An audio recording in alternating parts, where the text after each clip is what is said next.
savoir exactement. C'est UREP de Clermont-Ferrand qui va nous parler de l'intérêt de la biodiversité, du rôle de la biodiversité des prairies dans le cadre de la crise climatique. Voilà, donc merci bien. Donc sur cette, donc c'est un exposé. Donc j'excuse mon collègue donc Nicolas Grosse qui s'était proposé de faire la présentation et qui a été retenu par un empêchement personnel.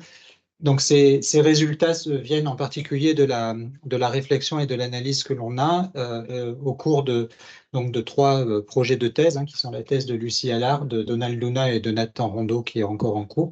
Et donc l'objectif, c'est d'essayer de présenter, de mettre un peu en perspective l'état de notre réflexion sur le rôle de la biodiversité sur le changement climatique, sur l'adaptation au changement climatique, et en particulier d'aborder dans la fin de l'exposé la question plus spécifique de la diversité fonctionnelle. Donc, juste simplement des choses qui sont importantes à répondre, et quand on prend un peu de recul et quand on se positionne à l'échelle mondiale.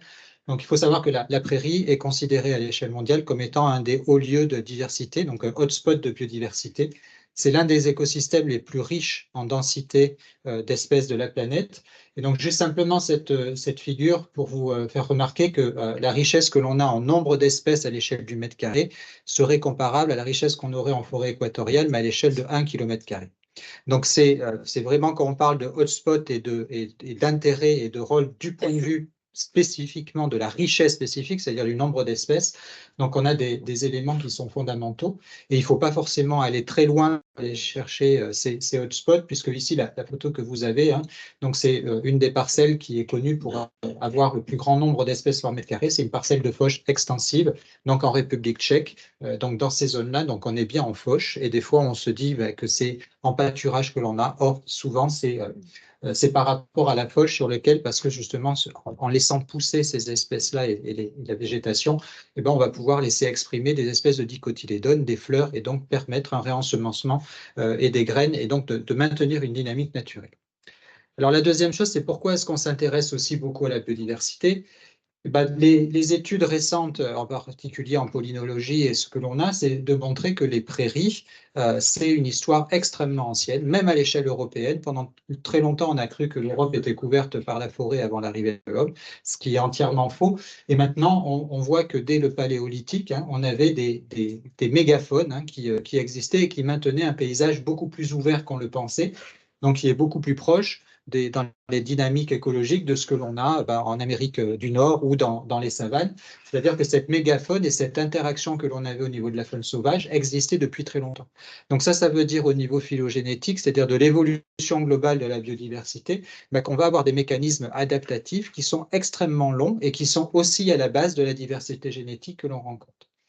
Et puis, depuis le néolithique, et ça c'est assez connu et bien documenté, on a les prairies que l'on a résultent d'une co-construction, voire d'une coévolution entre l'homme, ses pratiques et justement la nature.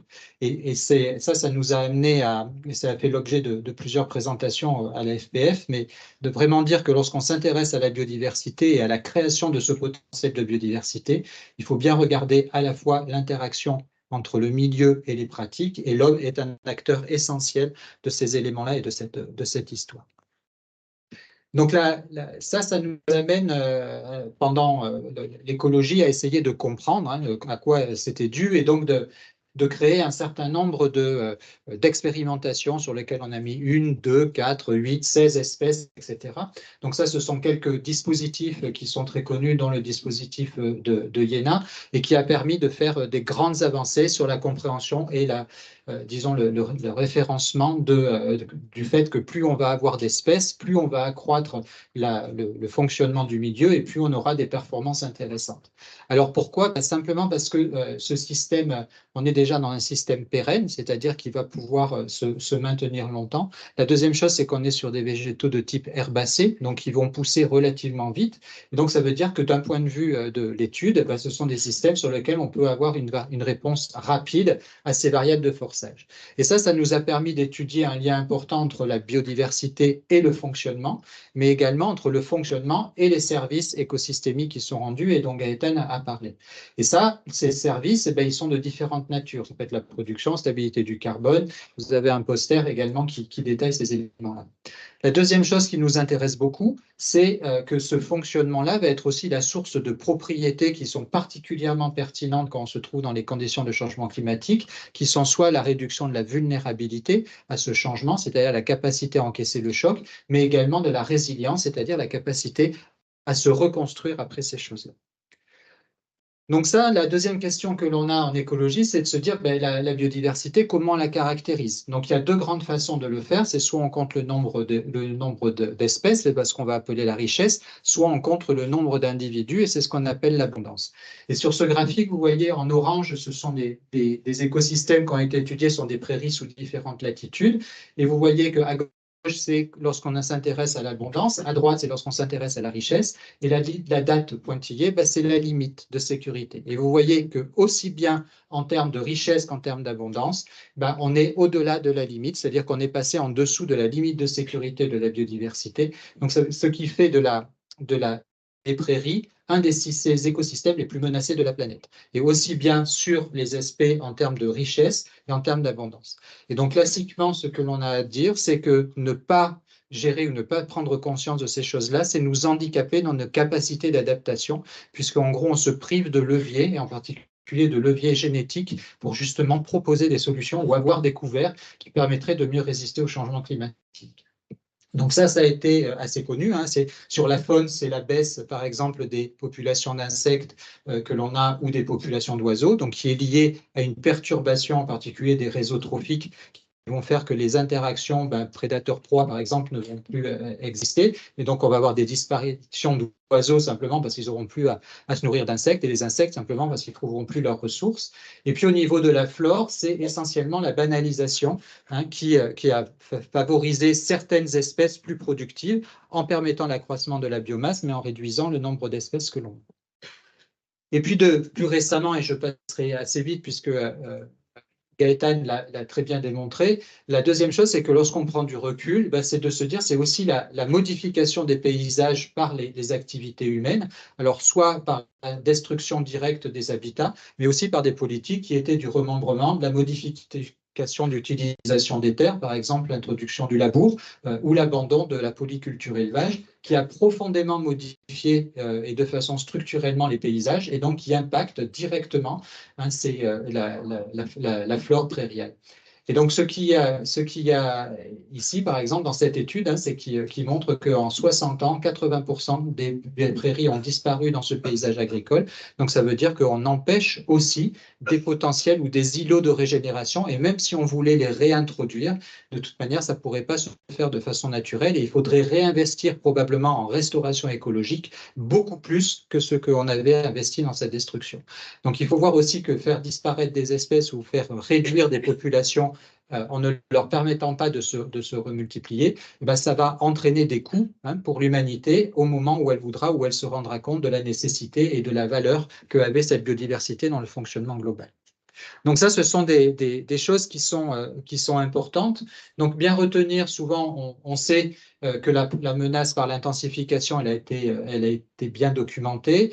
À l'heure actuelle, on considère que l'homogénéisation des pratiques à l'échelle d'une région agricole est aussi un problème, parce qu'on va tendre à aller vers un seul phénomène ou un seul phénomène sélectif et à avoir la même chose partout, ce qui est encore une fois une menace ou un risque pour la diversité, puisque en fin de compte, tous ces couverts végétaux répondront de la même façon lorsqu'ils vont subir un stress ou un aléa. Donc, en fait, on ne va pas avoir la diversité de réponses, mais tout le monde, on risque d'avoir des crashs et des chutes brutales, soit dans la productivité, soit dans la capacité à l'échelle régionale, par exemple, à faire du fourrage si tout le monde répond de la même manière.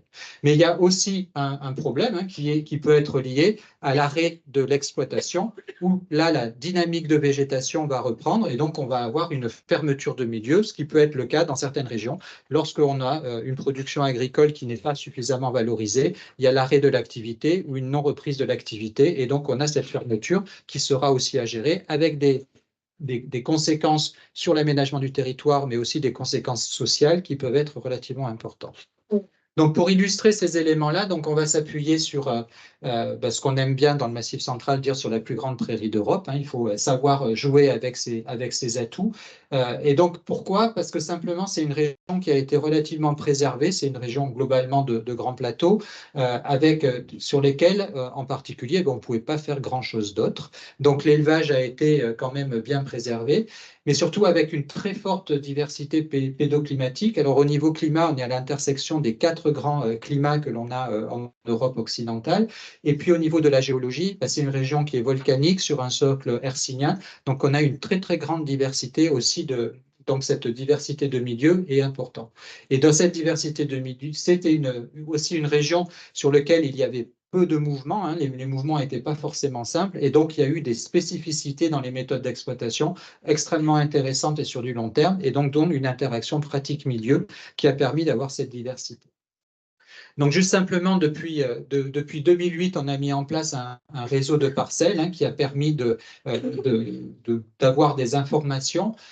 Donc, à l'heure actuelle, on a un réseau de 141 parcelles sur lesquelles on a réalisé des suivis. Alors, des suivis de végétation en collaboration avec le Conservatoire botanique national du Massif central, et puis des suivis agronomiques, agricoles et sur un certain nombre de services avec nos collègues des chambres d'agriculture, voilà, qui ont permis justement de sélectionner ou d'identifier par leur expertise un certain nombre de parcelles qui étaient dans des situations à peu près stabilisées, et donc sur lesquelles on a à l'heure actuelle un réseau, un jeu de données qui est assez complet et qui nous permet, ce sont les points bleus, de couvrir une grande partie du Massif central. Donc, ce que l'on a testé dans ces choses-là, c'est qu'on essaye de répondre à une question qui va être de se dire quel est le rôle de la biodiversité sur la multifonctionnalité des prairies, sachant que l'on a des facteurs qui vont être des modifications et l'influence du pédoclimat et l'influence des pratiques de gestion. Donc ici, c'est le schéma conceptuel que l'on a. Donc Gaëtan a parlé d'équations structurelles, je vais vous montrer les résultats un petit peu tout à l'heure. Mais vous voyez qu'il y a deux choses dans la conception que l'on a. C'est qu'on a des flèches qui montrent un effet direct, et puis vous avez ces traits qui sont des effets avec un rond au bout, qui sont des effets indirects. C'est-à-dire de se dire qu'un facteur va agir sur un autre et donc va contribuer à réguler ces effets. Et ce qui nous intéresse en particulier ici, c'est dans un contexte de changement climatique, est-ce que la biodiversité peut être un facteur de régulation ou de tampon par rapport à des modifications du climat ou par rapport à des adaptations de pratiques? Donc, juste pour comprendre un petit peu le schéma, le dispositif que l'on a. Donc, sur les 41 parcelles, ici, sur ce schéma-là, vous voyez qu'on a, quand on regarde la densité de richesse spécifique que l'on a dans notre échantillon, on a aussi bien des espèces, des parcelles sur lesquelles on a une dizaine d'espèces au maximum, donc qui résultent justement de ces processus de banalisation de la flore avec une sélection de flore très productive. Et puis, on a des espèces qui sont plutôt avec une diversité élevée, qui sont des parcelles dans lesquelles on a une diversité assez remarquable, mais qui souvent sont sur des milieux plus difficiles, qui n'ont pas reçu de fertilisation ou une faible exploitation. Par contre, ce qui est aussi intéressant, c'est qu'à travers les premiers jeux d'analyse que vous avez, ce sont des deux courbes et j'en reparlerai, on arrive à mettre en évidence une influence déterminante de la température, c'est-à-dire qu'on voit qu'il y a des modifications dans la réponse qu'ont les prairies lorsqu'on a une modification de la température annuelle, et que cette réponse est beaucoup plus forte lorsque l'on s'intéresse à des pratiques de fertilisation intensive, ce qui veut dire que lorsque, pour un même changement de température, la réponse et l'impact sera beaucoup plus fort sur une prairie fertilisée que sur une prairie non fertilisée, et j'y reviendrai un peu plus tard. Donc ça nous permet de se dire avec ce type d'études, c'était de répondre à une question, c'est en quoi justement la biodiversité permet de s'adapter ou d'essayer de regarder quelles sont les réponses par rapport au climat. Donc ça, on a regardé ces choses-là. Donc vous avez vu que cet échantillon a été construit entre 2008 et 2022, donc on a un recul d'un peu plus d'une quinzaine d'années. Donc ici, je vous ai mis sur ce graphique donc les changements de température qui ont été observés à l'échelle du Massif central. La courbe la courbe noire, c'est la tendance et les variations sont par la courbe en grisé. Vous voyez que notre premier jeu de données a lieu aux alentours des années 2018 et notre deuxième jeu de données dans les années 2000, un peu après 2020. Donc, ça veut dire qu'on a dans ce jeu d'observation un impact et une étude de l'effet du changement climatique en direct et in situ.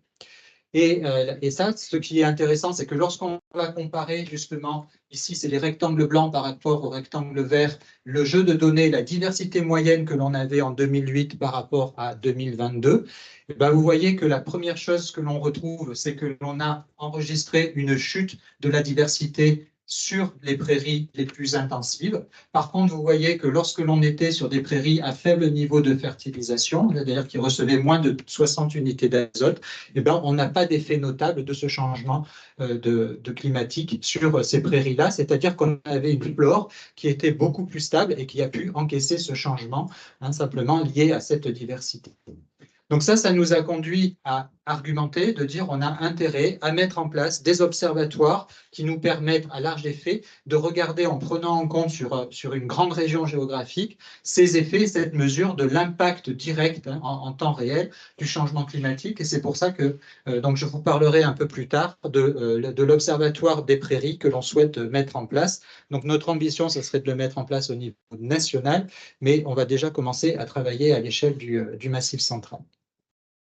Donc ici, vous allez retrouver le schéma qu'il y avait, que je vous ai présenté, et puis justement avec les résultats qui vont être sur les équations structurelles. Et donc ce que ça montre, c'est que si on s'intéresse à une multifonctionnalité qui va s'intéresser par rapport à la productivité, la qualité du fourrage, stockage de carbone et la stabilité de la végétation, eh ben, on arrive à montrer que non seulement la biodiversité a un rôle direct sur la multifonctionnalité, mais surtout que la multifonctionnalité, et c'est ce que l'on voit ici, a un impact indirect extrêmement fort, simplement en servant de régulateur à la fois au changement climatique, c'est-à-dire ici qui était regardé à travers la sévérité de sécheresse, mais aussi à travers un tampon de l'adaptation des pratiques qui avait été fait en réponse justement à ces sécheresses répétées. Donc ça nous a, c'est conforté sur ces éléments-là par cette étude. Donc la première chose qui est assez intéressante, c'est de se dire qu'en gros, on a vu que cet effet-là était beaucoup plus fort sur les prairies fertilisées que sur les prairies non fertilisées. Mais également, vous voyez à travers ce schéma, c'est que lorsqu'on s'intéressait à des prairies plutôt d'altitude, c'est la courbe en pointillé par rapport à des prairies de plus basse altitude, et bien on voyait que cet effet était moindre sur les prairies d'altitude. Et simplement, ici, ça met en évidence un phénomène d'interaction, c'est-à-dire que ce qu'on a expliqué lorsque la température a augmenté, ben les espèces de plaine ont pu remonter en altitude et elles étaient d'autant plus remontées en altitude que ces prairies étaient fertilisées. Donc on va avoir un effet qui va être important et qui nous amène à dire qu'en gros, par rapport au changement climatique, il est extrêmement important d'adapter les pratiques dans ce contexte-là pour justement retrouver cette coévolution.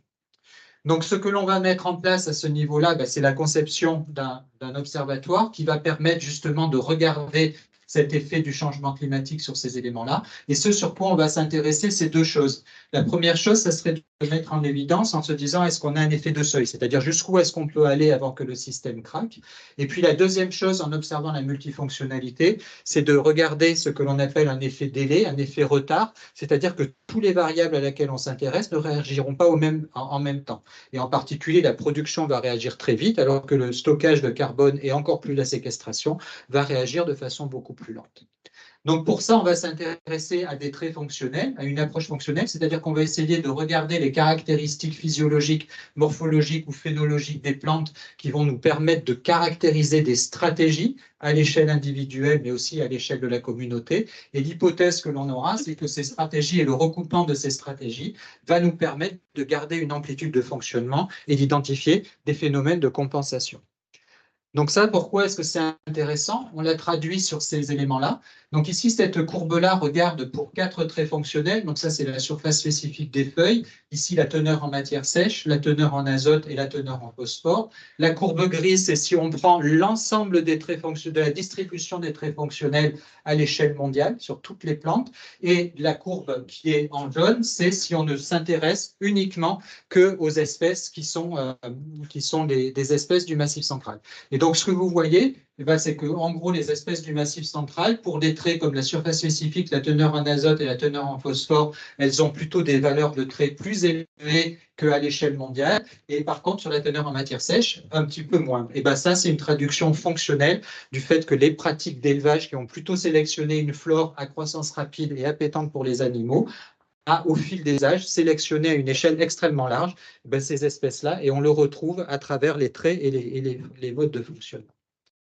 Donc, dans notre hypothèse, étant ce que l'on souhaite faire, c'est coupler ça avec des données satellitaires. Donc, ce travail est extrait de la thèse de Donald Luna, et simplement pour essayer de voir que ces données satellitaires nous permettent de caractériser à large échelle des niveaux de sécheresse plus ou moins importants. Et donc, juste 2 résultats. Ce qu'on a montré, c'est que si on a des espèces qui ont des masses de graines moyennes plutôt grosses, elles vont permettre une très bonne résilience suite à des sécheresses relativement courtes. C'est simplement parce que ça va se baser sur une régénération naturelle et un recrutement de nouveaux individus, alors que l'on voit que quand on a des communautés végétales avec une forte diversité fonctionnelle, c'est-à-dire on a des larges gammes de réponses et de stratégies, ça sera plutôt des communautés qui résisteront mieux à des sécheresses relativement longues. Compléter à ces éléments-là, simplement, ce que l'on va essayer dans cet observatoire, c'est aussi essayer de travailler sur des aspects au niveau du sol pour voir justement ce lag effect, cet effet de délai, et donc ce qui va nous permettre de travailler aussi sur les trajectoires et donc de connaître l'impact réel du changement climatique sur les services rendus. Donc juste simplement pour conclure une phrase, pour se rendre compte l'importance que ça peut avoir. Donc, à l'heure actuelle, on est en train d'essayer aussi de développer un travail avec des économistes et des microéconomistes sur la question des paiements pour services environnementaux. Donc ça, simplement en basant, alors on n'est pas à calculer, à se dire est-ce qu'il faut que ça soit 650 €, qu'est-ce que c'est 1000 €, est-ce que c'est 4000 €. La problématique est juste qu'en essayant de donner une valeur sur ces éléments-là, sur les services qui sont rendus, et si on multiplie par exemple le chiffre que l'on a, le chiffre minimal, c'est de dire la valeur de multifonctionnalité sur une prairie permanente, ça sera à peu près 600 € par hectare et par an. On a des chiffres plus favorables qui sont de l'ordre de 4000 € par hectare et par an. Si on multiplie par ces surfaces à l'échelle de la France, ça veut dire que les services qui sont rendus et qui ne sont pas rémunérés, qui ne rentrent pas dans l'économie à l'heure actuelle, ça serait de l'ordre de 5 à 38 milliards d'euros par hectare et par an rendus par la biodiversité de façon régulière. Donc ça, si on n'a plus cette biodiversité, c'est le coût que ça coûtera à la société pour obtenir le même niveau de service, et donc il faudra forcément faire des arbitrages. Je vous remercie.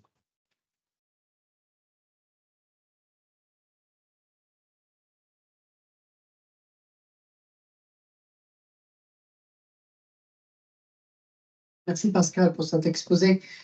J'ai en fait 2 questions. La première question, c'est que on est sûr que c'est le changement climatique parce que normalement, en absence d'une base, ce qu'on appelle les baselines, donc il est très difficile de déterminer l'impact réel du changement climatique, ou plus exactement la température. La deuxième question, c'est par rapport aux services. Donc, je ne sais pas si je vois, quand je vois par rapport au crédit carbone qu'ils ont mis, et le coût du crédit carbone à 30 € le tonne, et avec tout le bordel qui m'excuse par le terme, que nous ne sommes pas encore sortis de l'auberge, je me demande, avec la biodiversité, sur quels critères, sur quelle matrice on va pouvoir fixer un prix.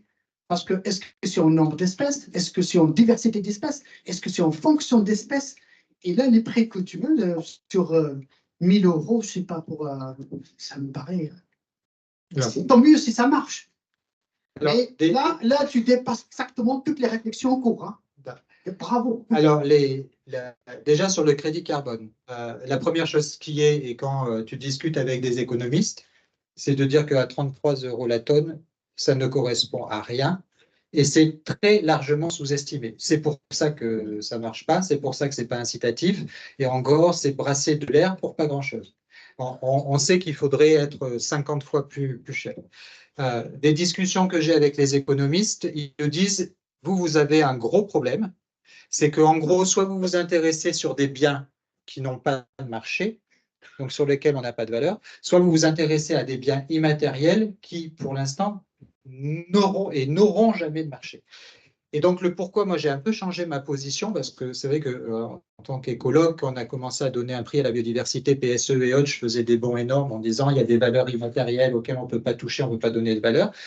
Mais ils ont quand même réussi à me convaincre de me dire que si on n'arrive pas dans les grands systèmes économiques qu'il y a, et dans le système qui pilote le nôtre, ce qu'il y a, c'est que c'est le marché qui fixe le prix.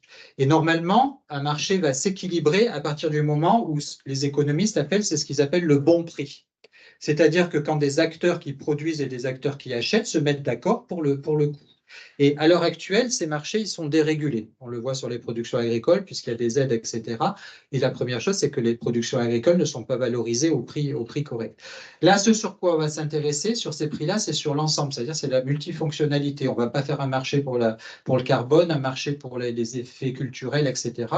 Donc, on pourrait le faire. Mais là, c'est juste plutôt simplement de se rendre compte au niveau des politiques publiques et du niveau d'aide, le niveau qu'il faudrait au niveau du financement public, il faudrait injecter si jamais on n'entretient pas et on ne permet pas de maintenir ces niveaux de biodiversité. Donc, en gros, c'est pour se rendre compte de la perte que l'on va avoir. J'ai des grands signes derrière, donc j'ai trouvé de couper. C'est se rendre compte de la valeur de la biodiversité dans son fonctionnement.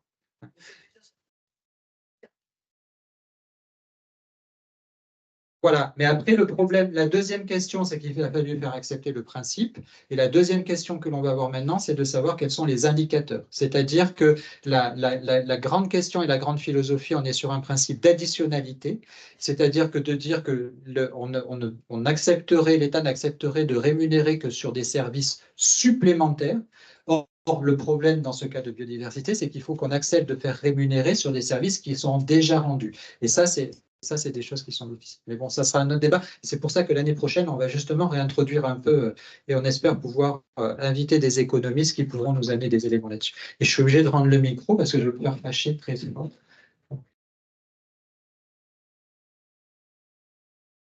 Ben, j'accepte les questions très synthétiques, je ne m'engage pas sur la synthèse de ma réponse.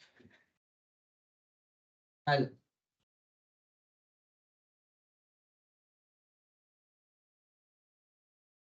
Oui.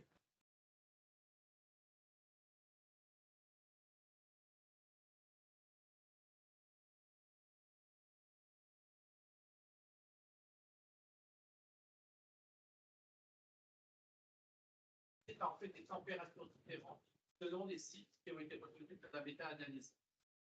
Ben, voilà. Alors, les méta-analyses, moi, de mon point de vue, c'est une méthode qui a le vent en poupe en ce moment.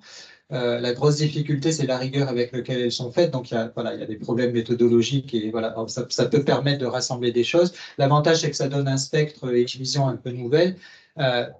Nous, ce que ça montre, là, c'est 141 parcelles qui ont été faites. Vous voyez, on voit très nettement des changements de température sur le même échantillon à 15 ans d'intervalle. Donc, ça veut dire que c'est des choses sur lesquelles, et nécessairement sur ces 15 ans-là, il y a eu des effets sur le fonctionnement des micro-organismes, etc.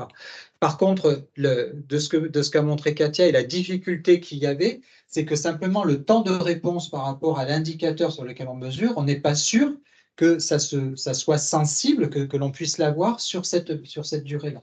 On va le voir en regardant la disparition de certaines espèces, qui peuvent répondre vite. On va le voir sur des modifications de production, mais sur le stockage de carbone, on pense, et c'est pour ça qu'en particulier qu'on veut travailler sur cet observatoire, pour vraiment avoir des séries chronologiques extrêmement longues, et donc ce qui implique de pouvoir assurer la mise en place de ces dispositifs sur des temps longs. Et ça va se faire avec l'accord des éleveurs, parce que si on n'arrive pas à recruter des éleveurs qui s'engagent sur du long terme, et donc nos collègues des chambres d'agriculture, je vois que Pascal est en train de sourire et se dit déjà, il va me parler de choses en rentrant dans la voiture.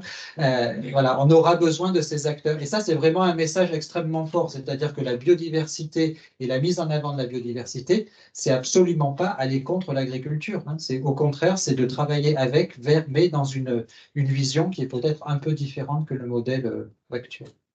Merci. Merci beaucoup, Pascal.